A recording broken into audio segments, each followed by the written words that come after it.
നമസ്കാരം. വേദാംഗ ജ്യോതിഷത്തിലെ അമൂല്യമായ അറിവുകളും ആധ്യാത്മിക ജ്ഞാന ഉപദേശങ്ങളും പകർന്നു തരുന്ന പ്രശാന്തം ആസ്ട്രോ ചാനലിലേക്ക് ഏവർക്കും സ്വാഗതം. ഈ ചാനൽ ഇതുവരെയും സബ്സ്ക്രൈബ് ചെയ്യാത്തവർ ഇപ്പോൾ തന്നെ സബ്സ്ക്രൈബ് ചെയ്യുക. നോട്ടിഫിക്കേഷൻ ലഭിക്കുന്നതിനായി ബെൽ ബട്ടൺ അമർത്തുമല്ലോ. ഒപ്പം ചാനൽ ലൈക്ക് ചെയ്യുക, ഷെയർ ചെയ്യുക, കമൻറ്റ് ചെയ്യുക. 1199 മീനമാസം 31, അതായത് 2024 ഏപ്രിൽ 13 ശനിയാഴ്ച രാത്രി 8:51 സൂര്യൻ മീനം രാശിയിൽ നിന്നും മേടം രാശിയിലേക്ക് പ്രവേശിച്ചത്. മകയിരം നക്ഷത്രം 4-ാം പാദത്തിൽ മിഥുനക്കൂറിലാണ് ഈ വിഷു സംക്രമം നടന്നത്. സംക്രമം നടന്നത് വരാഹ കരണത്തിലാണ്. അതുകൊണ്ട് തന്നെ സംക്രമ പുരുഷൻ വരാഹ വാഹനത്തിൽ സ്ഥിതനായി വിചിത്ര വസ്ത്രം ധരിച്ച് വാൾ ആയുധമേന്തി ബകുള പുഷ്പം ചൂടി വെള്ളി ആഭരണമണിഞ്ഞ് ശരീരത്തിൽ ചന്ദനം പൂശി ചെമ്പുപാത്രത്തിൽ മലർപ്പൊടി ഭക്ഷിച്ചുകൊണ്ട് ലജ്ജിതനായി വടക്കുദിക്കിലോട്ടു പോകുന്നതായാണ് സങ്കല്പം. അതുകൊണ്ടുതന്നെ ഗുണദോഷ സമ്മിശ്രമായതും വിചിത്രമായതുമായ വിഷു ഫലമാണ് ഈ വർഷം അനുഭവവേദ്യമാകുക. മേടക്കൂറിൽ വരുന്ന അശ്വതി, ഭരണി, കാർത്തിക നക്ഷത്രങ്ങളിൽ ജനിച്ചവർക്ക് ഈ വർഷം പൊതുവെ ഗുണഫലങ്ങൾ കൂടിയിരിക്കും. തൊഴിൽ മേഖലകളിൽ ഗുണകരമായ മാറ്റങ്ങൾ ഉണ്ടാകുന്നതുമാണ്. ഈ നക്ഷത്രക്കാരായ വിദ്യാർത്ഥികൾക്കും മറ്റു പഠിതാക്കൾക്കും കാര്യങ്ങൾ അനുകൂലമായിരിക്കും. പഠനത്തിൽ ശോഭിക്കുവാനും ഉന്നത വിദ്യാഭ്യാസം നേടുവാനും ഇവർക്ക് സാധിക്കുന്നതാണ്.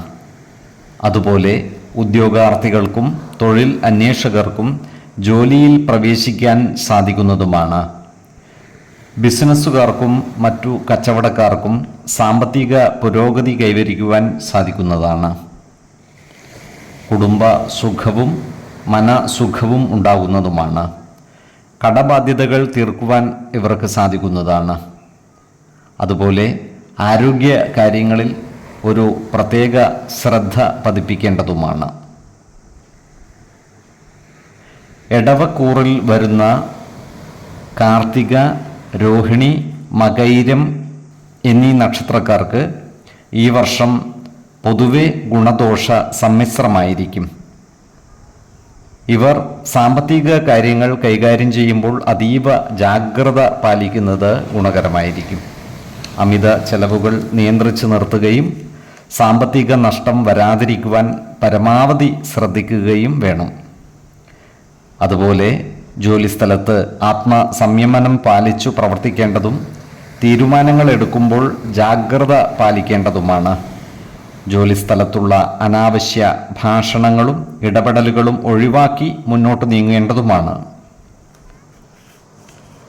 അതുപോലെ വിദ്യാർത്ഥികളും മറ്റു പഠിതാക്കളും പഠന കാര്യങ്ങളിൽ വളരെയധികം ശ്രദ്ധ ചെലുത്തി മുന്നോട്ട് നീങ്ങേണ്ടതാണ്. പ്രത്യേകിച്ചും ഉപരിപഠനം നടത്തുന്നവർ ശ്രദ്ധിച്ചില്ലെങ്കിൽ പഠനത്തിൽ പിറകോട്ട് പോകുവാനുള്ള സാധ്യതകളും കൂടുതലാണ്.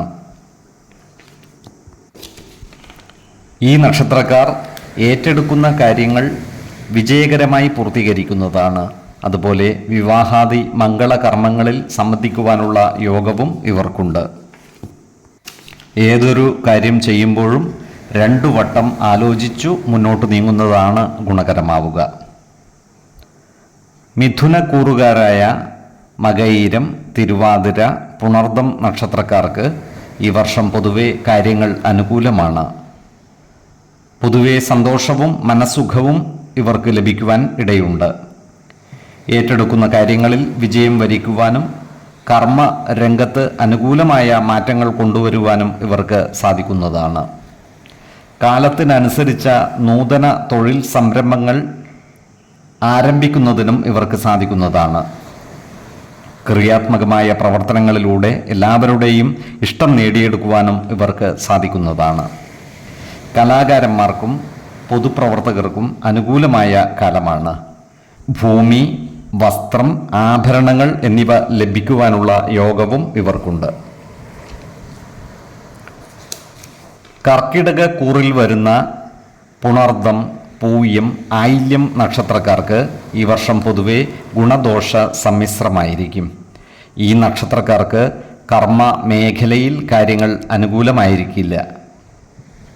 ജോലിസ്ഥലത്തുള്ള അനാവശ്യ ഇടപെടലുകളും ഭാഷണങ്ങളും ഒഴിവാക്കി മുന്നോട്ട് നീങ്ങുവാൻ പരമാവധി പരിശ്രമിക്കേണ്ടതാണ്.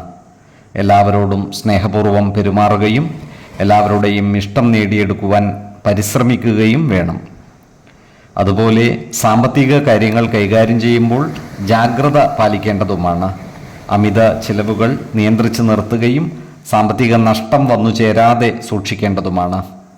വിദ്യാർത്ഥികളും മറ്റു പഠിതാക്കളും പഠനകാര്യങ്ങളിൽ കൂടുതൽ ശ്രദ്ധ പതിപ്പിക്കേണ്ടതുമാണ്. ഈ നക്ഷത്രക്കാർ ആരോഗ്യകാര്യങ്ങളിൽ ജാഗ്രത പുലർത്തേണ്ടതുമാണ്.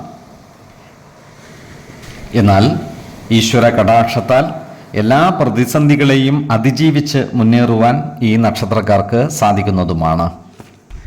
ചിങ്ങക്കൂറിൽ വരുന്ന മകം, പൂരം, ഉത്രം നക്ഷത്രങ്ങളിൽ ജനിച്ചവർക്ക് ഈ വർഷം പൊതുവെ ഗുണഫലങ്ങൾ കൂടിയിരിക്കും. ഇവരുടെ കർമ്മ മേഖലകളിൽ പുരോഗതി ഉണ്ടാകുന്നതാണ്. സഹപ്രവർത്തകരിൽ നിന്നും സഹായ സഹകരണങ്ങൾ ലഭിക്കുന്നതുമാണ്. ഈ നക്ഷത്രക്കാരായ ഉദ്യോഗാർത്ഥികൾക്കും മറ്റു തൊഴിൽ അന്വേഷകർക്കും അനുകൂലമായ കാലമാണ്. ഇവർക്ക് പുതിയ ജോലികളിൽ പ്രവേശിക്കുവാൻ അവസരം ലഭിക്കുന്നതുമാണ്. അതുപോലെ ഈ നക്ഷത്രക്കാർക്ക് പല നൂതന സംരംഭങ്ങളും ആരംഭിക്കുവാനും ഇത്തരം സംരംഭങ്ങൾക്ക് നേതൃത്വം കൊടുക്കുവാനും സാധിക്കുന്നതാണ്. അതുപോലെ ഇവരുടെ ജീവിതത്തിലെ വളരെ പ്രധാനപ്പെട്ട കാര്യങ്ങളിൽ തീരുമാനമുണ്ടാകുവാനുള്ള സാധ്യതകളും കാണുന്നുണ്ട്. ഏതു പ്രതിസന്ധികളെയും തരണം ചെയ്യുവാൻ ഇവർക്ക് സാധിക്കുന്നതുമാണ്. ഗുരുജനങ്ങളുടെ പ്രശംസയ്ക്ക് പാത്രമാകുന്നതുമാണ്. ഇവരുടെ ദാമ്പത്യ ജീവിതത്തിലെ പ്രതിസന്ധികൾ പരിഹരിക്കപ്പെടുന്നതുമാണ്. നല്ല പെരുമാറ്റവും ഈശ്വര ചിന്തയും ഈ നക്ഷത്രക്കാർക്ക് ഗുണഫലങ്ങൾ നൽകുന്നതുമാണ്. കന്നിക്കൂറിൽ വരുന്ന ഉത്രം, അത്തം, ചിത്തിര നക്ഷത്രക്കാർക്ക് ഈ വർഷം പൊതുവെ ഗുണദോഷ സമ്മിശ്രമായിരിക്കും. കർമ്മ മേഖലയിൽ അപ്രതീക്ഷിതമായ ചില മാറ്റങ്ങൾ വന്നു ചേരുവാനുള്ള സാധ്യതകൾ കാണുന്നുണ്ട്. ജോലിസ്ഥലത്ത് സഹപ്രവർത്തകരോട് നല്ല രീതിയിൽ പെരുമാറുകയും എല്ലാവരുടെയും ഇഷ്ടം നേടിയെടുക്കുവാൻ പരമാവധി പരിശ്രമിക്കുകയും വേണം. അതുപോലെ സാമ്പത്തിക കാര്യങ്ങൾ കൈകാര്യം ചെയ്യുമ്പോൾ ജാഗ്രത പാലിക്കുന്നത് ഗുണകരമായിരിക്കും. ഇടപാടുകൾ നടത്തുമ്പോൾ സാമ്പത്തിക നഷ്ടം വന്നു ചേരാതിരിക്കുവാൻ പരമാവധി ശ്രദ്ധിക്കേണ്ടതാണ്. അനാവശ്യ ചിലവുകൾ നിയന്ത്രിച്ച് നിർത്തേണ്ടതുമാണ്.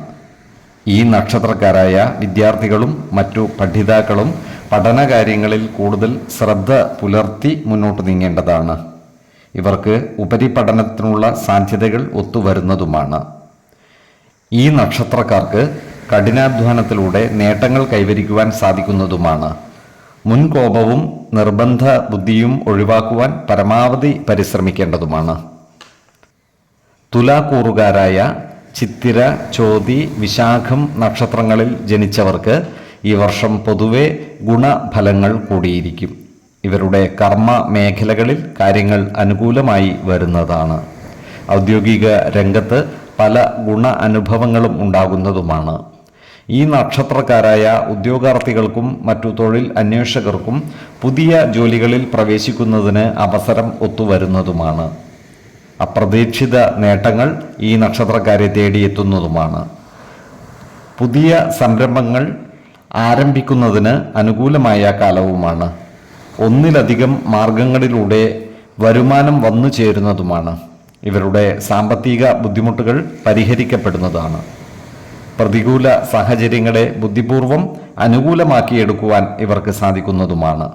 ഭൂമി ഇടപാടുകൾക്കും ഗൃഹനിർമ്മാണത്തിനും അനുകൂലമായ കാലവുമാണ്. സന്തോഷകരമായ കുടുംബജീവിതം നയിക്കുവാൻ ഇവർക്ക് സാധിക്കുന്നതുമാണ്. വൃശ്ചിക കൂറിൽ വരുന്ന വിശാഖം, അനിഴം, തൃക്കേട്ട നക്ഷത്രങ്ങളിൽ ജനിച്ചവർക്ക് ഈ വർഷം പൊതുവെ ഗുണഫലങ്ങൾ കൂടിയിരിക്കും. ഈ നക്ഷത്രക്കാർക്ക് കർമ്മ മേഖലകളിൽ കാര്യങ്ങൾ അനുകൂലമായി വരുന്നതാണ്. പുതിയ തൊഴിൽ മേഖലകളിൽ പ്രവേശിക്കുന്നതിന് അവസരം ഒത്തുവരുന്നതുമാണ്. വിദ്യാർത്ഥികൾക്കും മറ്റു പഠിതാക്കൾക്കും കാര്യങ്ങൾ അനുകൂലമാണ്. പഠനത്തിൽ പുരോഗതി ഉണ്ടാകുന്നതുമാണ്. ബിസിനസ്സുകാർക്കും മറ്റു കച്ചവടക്കാർക്കും സാമ്പത്തിക നേട്ടം കൈവരിക്കുവാൻ സാധിക്കുന്നതുമാണ്. പുതിയ സംരംഭങ്ങൾ ആവിഷ്കരിച്ചു നടപ്പാക്കുവാൻ ഇവർക്ക് സാധിക്കുന്നതാണ്. ബന്ധുജനങ്ങളുടെയും സുഹൃത്തുക്കളുടെയും സഹായ സഹകരണങ്ങൾ ലഭിക്കുന്നതുമാണ്. കടബാധ്യതകളെല്ലാം തീർത്ത് സന്തോഷകരമായ കുടുംബജീവിതം നയിക്കുവാൻ ഇവർക്ക് സാധിക്കുന്നതുമാണ്. ഈ നക്ഷത്രക്കാർ ആരോഗ്യകാര്യങ്ങളിൽ ഒരു പ്രത്യേക ശ്രദ്ധ പതിപ്പിക്കേണ്ടതുമാണ്. പ്രത്യേകിച്ചും ജീവിത ശൈലീ രോഗങ്ങൾക്ക് സ്ഥിരമായി മരുന്ന് കഴിക്കുന്നവർ കൃത്യമായ വൈദ്യ പരിശോധനകൾ നടത്തുകയും മരുന്നുകൾ മുടങ്ങാതെ കഴിക്കേണ്ടതുമാണ്. ധനുക്കൂറിൽ വരുന്ന മൂലം, പൂരാടം, ഉത്രാടം എന്നീ നക്ഷത്രങ്ങളിൽ ജനിച്ചവർക്ക് ഈ വർഷം കാര്യങ്ങൾ അനുകൂലമാണ്. ഈ നക്ഷത്രക്കാർക്ക് കർമ്മ മേഖലകളിൽ പുരോഗതി ഉണ്ടാകുന്നതാണ്. ജോലിസ്ഥലത്ത് സഹപ്രവർത്തകരിൽ നിന്നും സഹായ സഹകരണങ്ങൾ ലഭിക്കുന്നതുമാണ്. ബിസിനസ്സുകാർക്കും മറ്റു കച്ചവടക്കാർക്കും സാമ്പത്തിക നേട്ടം കൈവരിക്കുവാൻ സാധിക്കുന്നതാണ്. പലവിധ നൂതന സംരംഭങ്ങളും ആരംഭിക്കുന്നതിനും അനുകൂലമായ കാലമാണ്. ഏറ്റെടുക്കുന്ന കാര്യങ്ങൾ ഉത്തരവാദിത്വത്തോടെ ചെയ്തു പൂർത്തീകരിക്കുവാൻ ഇവർക്ക് സാധിക്കുന്നതുമാണ്. കുടുംബത്തിൻ്റെ സർവ്വ ഐശ്വര്യങ്ങൾക്കും വേണ്ടി പ്രവർത്തിക്കുന്നതുമാണ്.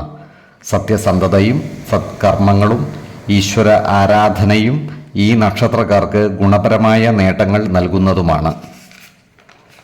കലാ സാംസ്കാരിക മേഖലകളിലും പരിശോഭിക്കുവാൻ ഇവർക്ക് സാധിക്കുന്നതാണ്. വിദ്യാർത്ഥികളും മറ്റു പഠിതാക്കളും പഠന കാര്യങ്ങളിൽ ശ്രദ്ധ പുലർത്തി മുന്നോട്ട് നീങ്ങേണ്ടതുമാണ്. ഉദ്യോഗാർത്ഥികൾക്കും മറ്റു തൊഴിൽ അന്വേഷകർക്കും പുതിയ ജോലികളിൽ പ്രവേശിക്കുന്നതിന് അവസരം ലഭിക്കുന്നതുമാണ്. മകരക്കൂറിൽ വരുന്ന ഉത്രാടം, തിരുവോണം, അവിട്ടം എന്നീ നക്ഷത്രങ്ങളിൽ ജനിച്ചവർക്ക് ഈ വർഷം പൊതുവെ ഗുണഫലങ്ങൾ കൂടിയിരിക്കും.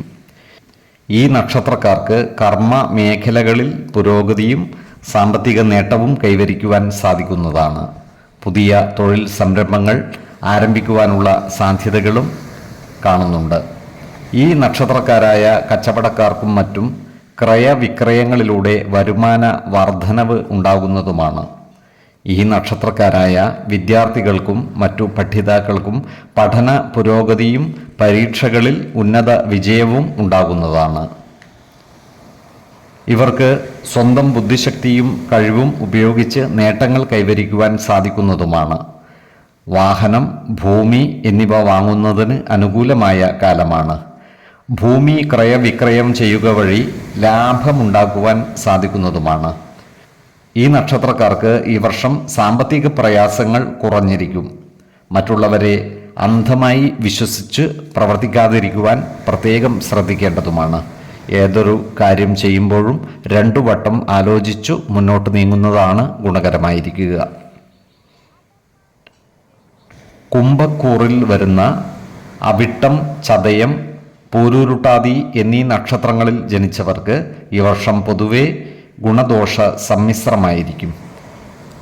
ഈ നക്ഷത്രക്കാർക്ക് കർമ്മ മേഖലയിൽ അനുകൂലമല്ലാത്ത ചില സാഹചര്യങ്ങൾ വന്നു ചേരുവാൻ ഇടയുണ്ട്. അതിനാൽ ജോലിസ്ഥലത്ത് സഹപ്രവർത്തകരുടെ പരിപൂർണ സഹകരണം നേടിയെടുക്കുവാൻ പരമാവധി പരിശ്രമിക്കേണ്ടതാണ്. അതുപോലെ സാമ്പത്തിക കാര്യങ്ങൾ കൈകാര്യം ചെയ്യുമ്പോൾ അതീവ ജാഗ്രത പാലിക്കുന്നത് ഗുണകരമായിരിക്കും. സാമ്പത്തിക നഷ്ടം വന്നു ചേരാതെ സൂക്ഷിക്കേണ്ടതുമാണ്. പല കാര്യങ്ങളാലും മനപ്രയാസം അനുഭവിക്കുവാനുള്ള സാധ്യതകളും കാണുന്നുണ്ട്. അത്തരം സന്ദർഭങ്ങളിൽ ആത്മവിശ്വാസം ചോർന്നു പോകാതെ ശുഭചിന്തകൾ വളർത്തി പ്രതിസന്ധികളെ തരണം ചെയ്ത് മുന്നോട്ട് നീങ്ങേണ്ടതുമാണ്. അതുപോലെ ഈ നക്ഷത്രക്കാരായ വിദ്യാർത്ഥികളും മറ്റു പഠിതാക്കളും പഠനകാര്യങ്ങളിൽ കൂടുതൽ ശ്രദ്ധ ചെലുത്തി മുന്നോട്ട് നീങ്ങേണ്ടതുമാണ്. എല്ലാ തരത്തിലുമുള്ള എതിർപ്പുകളെയും ഈ നക്ഷത്രക്കാർ ബുദ്ധിപൂർവം നേരിടുന്നതാണ്. ഈ നക്ഷത്രക്കാർ ഏർപ്പെട്ടിട്ടുള്ള പഴയ കർമ്മ പദ്ധതികളിൽ നിന്നും നേട്ടമുണ്ടാക്കുവാൻ ഇവർക്ക് സാധിക്കുന്നതാണ്. ചില പുതിയ പദ്ധതികൾ ആവിഷ്കരിച്ച് നടപ്പാക്കുന്നതിനും ഇവർക്ക് സാധിക്കുന്നതാണ്. ഈ നക്ഷത്രക്കാർ അവരവരുടെ കുലത്തിനും പാരമ്പര്യത്തിനും കോട്ടം വരുത്തുന്ന രീതിയിലുള്ള പ്രവർത്തനങ്ങളിൽ ഏർപ്പെടാതിരിക്കുവാൻ പ്രത്യേകം ശ്രദ്ധിക്കേണ്ടതുമാണ്. മീനക്കൂറിൽ വരുന്ന പൂരുരുട്ടാതി, ഉത്രട്ടാതി, രേവതി എന്നീ നക്ഷത്രങ്ങളിൽ ജനിച്ചവർക്ക് ഈ വർഷം കാര്യങ്ങൾ അനുകൂലമായി വരുന്നതാണ്. ഈ നക്ഷത്രക്കാർക്ക് കർമ്മ മേഖലകളിൽ കാര്യങ്ങൾ അനുകൂലമായി വരുന്നതാണ്. പുതിയ പദവികളും അധികാരങ്ങളും ഇവർക്ക് ലഭിക്കുന്നതുമാണ്. ഇവരുടെ വരുമാനം വർദ്ധിക്കുന്നതുമാണ്. പുതിയ തൊഴിൽ പദ്ധതികൾ തുടങ്ങുന്നതിന് ഇവർക്ക് സാധിക്കുന്നതുമാണ്. അതുപോലെ ഈ നക്ഷത്രക്കാരായ വിദ്യാർത്ഥികൾക്കും മറ്റു പഠിതാക്കൾക്കും നേട്ടങ്ങൾ കൊയ്യുവാൻ അവസരം ലഭിക്കുന്നതുമാണ്. ഉന്നത വിദ്യാഭ്യാസ രംഗത്ത് നല്ല പുരോഗതി കൈവരിക്കുവാൻ ഇവർക്ക് സാധിക്കുന്നതുമാണ്. മത്സര പരീക്ഷകളിലും അഭിമുഖങ്ങളിലും വിജയശ്രീലാളിതരാകുവാൻ ഇവർക്ക് സാധിക്കുന്നതാണ്. വ്യാപാരികൾക്കും കർഷകർക്കും കാര്യങ്ങൾ അനുകൂലമായിരിക്കും. ആരോഗ്യ പ്രശ്നങ്ങൾ കുറഞ്ഞിരിക്കും. എന്നാൽ ജീവിതശൈലീ രോഗങ്ങൾക്ക് സ്ഥിരമായി മരുന്ന് കഴിക്കുന്നവർ കൃത്യമായ വൈദ്യപരിശോധനകൾ നടത്തേണ്ടതുമാണ്. അനാവശ്യമായ കലഹങ്ങളിലും വാദപ്രതിവാദങ്ങളിലും ഇടപെടാതിരിക്കുവാൻ പരമാവധി ശ്രദ്ധിക്കേണ്ടതുമാണ്. നല്ല വാക്കുകളിലൂടെയും പെരുമാറ്റത്തിലൂടെയും എല്ലാവരുടെയും ഇഷ്ടം നേടിയെടുക്കുവാൻ പരിശ്രമിക്കേണ്ടതുമാണ്. ഈ നക്ഷത്രക്കാർ ജനിച്ച സമയത്തെ അടിസ്ഥാനമാക്കിയുള്ള ജാതകത്തിലെ ലഗ്ന രാശിയുടെയും ലഗ്ന അധിപന്റെയും സ്ഥിതിയും ശുഭ പാപ ഭാവങ്ങളുടെ സ്ഥിതിയും ഓരോ രാശിയിലെയും ഗ്രഹങ്ങളുടെ സ്ഥിതിയും അനുസരിച്ച് ഇവരുടെ പൊതുഫലത്തിൽ ഏറ്റക്കുറച്ചിലുകൾ ഉണ്ടാകുവാനിടയുണ്ട്. കുടുംബ ദേവതകളെയും ഇഷ്ട ദേവതകളെയും ഉപാസിക്കുന്നത് ഇവർക്ക് ആയുരാരോഗ്യ സൗഖ്യമേകും. ഇഷ്ടദേവതാ മന്ത്രം 108 തവണ ദിനംതോറും ലിഖിത ജപം ചെയ്തു വരുന്നത് ഇവർക്ക് സർവ ഐശ്വര്യങ്ങളുമേകും. നല്ല വ്യക്തി സാധനകളോടെയും ഉപാസനകളോടെയും മുന്നേറിയാൽ സർവേശ്വരാനുഗ്രഹത്താൽ ഇവരുടെ സർവകാര്യങ്ങളും മംഗളകരമാകും. നന്ദി, നമസ്കാരം. ജ്യോതിഷരത്നം പ്രശാന്ത് കണ്ണോം.